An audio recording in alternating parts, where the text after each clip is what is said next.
வணக்கம். இன்றைக்கி நம்ம ரொம்பவே க்ரன்ச்சியான ஒரு பூண்டு தொக்கு ஊறுகாய் எப்படி பண்ணுறதுன்னு பார்க்கலாம் வாங்க. முதல்ல இதுக்கு ஒரு 20 காய்ந்த மிளகாயை மிக்சியில் போட்டு நல்ல ஒரு ஸ்மூத்தான மிளகாய் தூளை அரைச்சி எடுத்துக்கலாம்.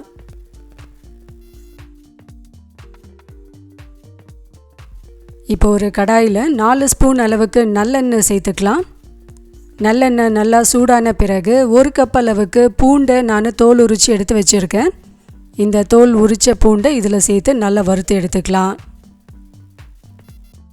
சப்போஸ் உங்களுக்கு பூண்டு லேசாக வெடிக்கிற மாதிரி தோணுச்சுன்னா உடனே இதை அடுப்பை ஆஃப் பண்ணிவிட்டு மிக்சியில் போட்டு நல்ல ஒரு ஸ்மூத்தான விழுதை அரைச்சி எடுத்துக்கலாம். இப்போ நான் வறுக்கும் போதே லேசாக 1-2 அது மாதிரி வெடிக்க ஆரம்பிச்சிது, அதனால் நான் அடுப்பை ஆஃப் பண்ணிட்டேன். இப்போ இந்த பூண்டை மிக்சியில் போட்டு நல்ல ஸ்மூத்தான விழுதை அரைச்சி எடுத்துக்கலாம்.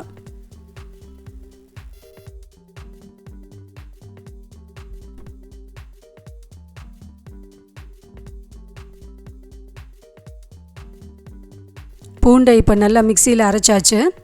இது கூட ஒரு லெமன் சைஸ் அளவுக்கு புளியும் சேர்த்துக்கலாம். புளியில் கொட்டைகள் அந்த நார் எதுவுமே இல்லாமல் நல்லா சுத்தம் பண்ணிவிட்டு ஒரு லெமன் சைஸ் அளவுக்கு புளியை இது கூட சேர்த்துக்கலாம். ஒரு கைப்பிடி அளவுக்கு கல் உப்பு சேர்த்துக்கலாம். நம்ம ஊறுகாய்க்கு கல் உப்பு சேர்த்தோன்னா கரெக்டாக இருக்கும். நம்ம டைரெக்டாக போடக்கூடாது, அதனால் இதை மிக்சியில் போட்டு நல்லா இப்போ பவுடர் பண்ணிக்கலாம். அடுத்து ஒரு கடாயில் ஒரு 10-12 ஸ்பூன் நல்லெண்ணெய் சேர்த்துக்கலாம். நல்லெண்ணெய் நல்லா சூடான பிறகு 1 ஸ்பூன் அளவுக்கு கடுகு சேர்த்து நல்லா பொரிய விடலாம். கடுகு நல்லா படபடன்னு பொரியட்டும். இதில் கொஞ்சமாக இப்போ பெருங்காயத்தூளும் சேர்த்துக்கலாம்.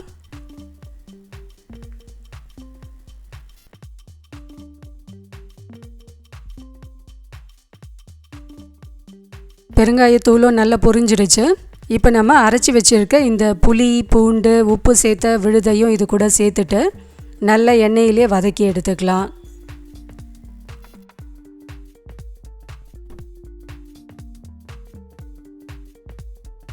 இது மாதிரி நம்ம எண்ணெயிலே வதக்கும்போது புளி பூண்டோட அந்த பச்சை வாசனைலாம் போய் நல்ல ஒரு க்ரன்ச்சியான டேஸ்ட் கிடைக்கும். இது ஓரளவுக்கு நல்ல ஒரு மிதமான தீயிலே வச்சு நல்லா கலந்து விட்டுக்கலாம்.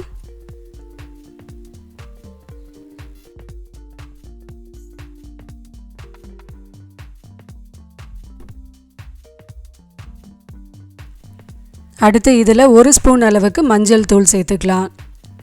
நான் ஒரு சின்ன ஸ்பூனால் 1 ஸ்பூன் சேர்த்துக்கிறேன், ஏன்னா நம்ம கொஞ்சமாக தான் பூண்டு சேர்த்துருக்கோம். மஞ்சள் தூளையும் சேர்த்து நல்லா வதக்கிட்டோன்னா நல்ல கலர் மாறி வரும்.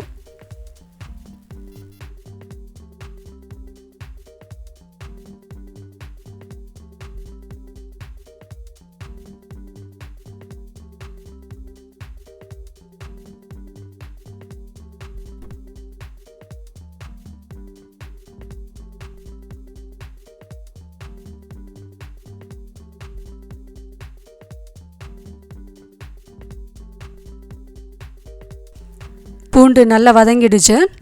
இப்போ நம்ம அரைச்சி வச்சுருக்க மிளகாய் தூளை இது கூட சேர்த்துக்கலாம்.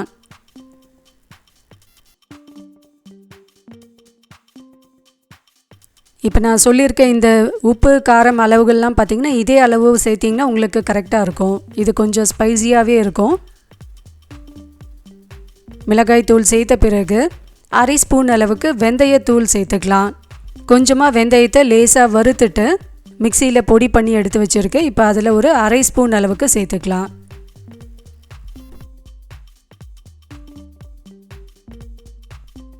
கடைசியாக இதில் 1 ஸ்பூன் அளவுக்கு தூள் பண்ண வெல்லத்தை இது கூட சேர்த்துக்கலாம். வெல்லம் நல்லா சுத்தமாக இருக்குது. இப்போ இந்த வெல்லத்தையும் சேர்த்த பிறகு ஒரு 2 நிமிஷம் நல்லா கலந்து விட்டுட்டு அடுப்பை ஆஃப் பண்ணிவிட்டு ஒரு மூடி போட்டு 5 நிமிஷம் அப்படியே அடுப்போட சூட்டுலேயே விட்டுடலாம். ஏன்னா நம்ம மிளகாய் தூள் சேர்த்த பிறகு ரொம்ப நேரம் அடுப்பில் வச்சுருந்தோன்னா கலர் மாறி போயிடும். நீங்கள் ட்ரை பண்ணும்போது ஞாபகமாக உப்பு கல் உப்பு சேர்த்து மிக்சியில் அரைச்சிட்டு அதுக்கப்புறம் சேர்த்துக்கோங்க. ஏன்னா நம்ம கல் உப்பு டைரெக்டாக இதில் சேர்த்தோன்னா கரையாது. அப்படி இல்லைன்னா நீங்கள் சால்ட்டு சேர்த்துக்கோங்க. இந்த ஊறுகாயில் நம்ம இப்போ உப்பு, புளி, காரம், ஸ்வீட்னஸ், பூண்டோட அந்த க்ரன்ச்சினஸ் எல்லாமே கலந்துருக்கோம். இப்போ ஒரு 5 நிமிஷம் கழித்து நம்ம திறந்து பார்க்கலாம். ரொம்பவே சூப்பரான நம்மளோட பூண்டு தொக்கு ஊறுகாய் ரெடி ஆயிடுச்சு.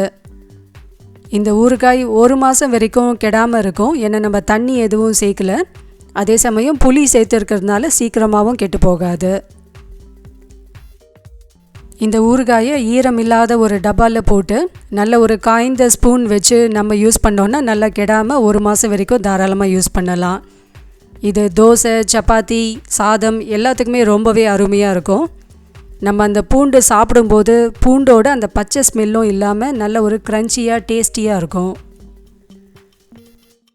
இந்த ரெசிபியை ட்ரை பண்ணி பார்த்துட்டு உங்களோட ஃபீட்பேக்கை நம்ம கூட ஷேர் பண்ணிக்கோங்க.